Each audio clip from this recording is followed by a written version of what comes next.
Get ready, we're gonna bug you a bit today. From bees to mosquitoes and ticks to butterflies, we'll find out what bugs are good for when we head into the outdoors. Hey, hey, hey! Do you hear the call? Yeah! Into the outdoors! Chores are done, let's have some fun! There's so much to do and see! And the outdoors is the place to be! Into the outdoors! Come explore with me, it's a philosophy! From summer, winter, fall! And the outdoors really has it all! Into the outdoors! Earth and sky and the wet and wild! Jump in and you will see!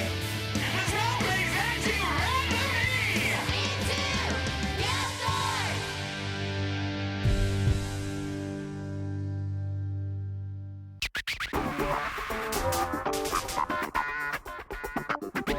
It seems like a lot of people just don't like bees. They're pests, they sting, and they're really not good for anything, right? Wrong. Actually, without bees, you and I would be in serious trouble. You see, if there weren't any bees, then there wouldn't be enough food for all the people across the world. Bees are pollinators, which are animals or insects that transfer pollen from plant to fertilize them. There are lots of different kinds of pollinators, but bees are the most important because they do the most work. 80% of all plant pollination is done by bees, and they're directly or indirectly responsible for all the food we eat. So now do you agree that bees are good? All right. One of the biggest jobs for bees in Wisconsin is to pollinate cranberry blossoms. Studies show bee pollination helps produce bigger, higher quality cranberries and also increases the amount of berries produced. We're at Raisinberries, where they have their very own bee colonies that are used to pollinate their cranberry blossoms. This is Anna, and these are the bees. Hi, Anna. Hi, Sydney. So, do you have bumblebees or honeybees? We happen to have honeybees. I shouldn't be surprised. After all, the honeybee is Wisconsin's state insect. Why wouldn't it be involved in helping produce Wisconsin state fruit? You're right. The main reason that we use honeybees is because there's about 40 to 50,000 female workers, while there's only about 200 to 300 for a bumblebee colony. Wow, that's really quite a difference. It is, but a lot of cranberry growers do use bumblebees. Even though there's fewer workers, they collect and spread more pollen than a honeybee will, which makes up for it in their numbers.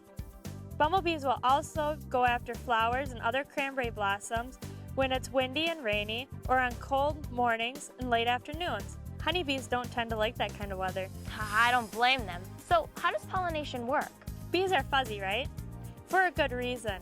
See, when the bees are foraging flowers for the nectar to make their honey, pollen sticks to their fur, and then the bees groom themselves using their hind legs, which have little baskets, and it collects the large balls of pollen. Some of that pollen is transferred from the anther of one flower to the stigma, the female part of the next. I learned about that in school. It's called cross-pollination, right? That's correct, Sydney. Cross-pollination not only increases the number of our berries, but also the size as well. So, do bees actually eat pollen? They do. They have pollen in their diet, along with nectar, which is a carbohydrate, and water. Now nectar, it's a sweet, sugary substance that attracts bees and other pollinators. And then the bees take the nectar back to the hive to make honey. That's right. They usually eat somewhere between 50 to 100 pounds of honey between October and April. So when you harvest the honey, you have to make sure you leave enough behind for the bees? Yes, and in return they give us this goodness of cranberry honey. Oh, that sounds delicious. Would you like to go try some? Sure. All right. Now the cranberry honey has a cranberry taste, but without the tartness to it. That is delicious. Yes, cranberry honey is rather difficult to get because the bees are only supposed to go after the cranberry blossoms and not the other wildflowers. So it gets tricky, but I think the end result is good. That's for sure. Well, thank you so much for showing me your bees and explaining how cranberry pollination works, Anna. You're welcome. Come back anytime you want more honey. I will. Bye. Bye. I hope we helped change your mind about bees. They're extremely important to Wisconsin's cranberry crop, as well as our entire food supply. Everyone knows that Wisconsin's official state insect is the honeybee. But did you know that honeybees actually originated in tropical Africa?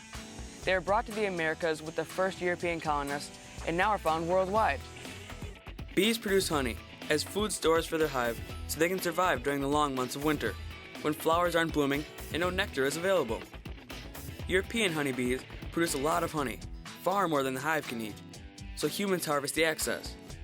Honeybees are social insects, with each type of bee in the colony having a specific purpose or job. The queen lays all the eggs, about 1,500 a day. There are usually about 200 drones in the hive, and their purpose is to mate with the queen. The rest of the hive, about 1,800 bees, are workers. They're named appropriately because they literally do all the work, including gathering nectar. The worker bees defend their hive with their sting. They have a barbed stinger and a muscular venom pouch. Unlike many other members of the bee family, they're not likely to sting unless provoked. So buzz off. Catch you later. Cranberry blossoms are a sight to see. Want to check them out? Go to intotheoutdoors.org for all the buzz. Coming up, we'll learn all about the wonderful world of bugs. Don't go away, there's more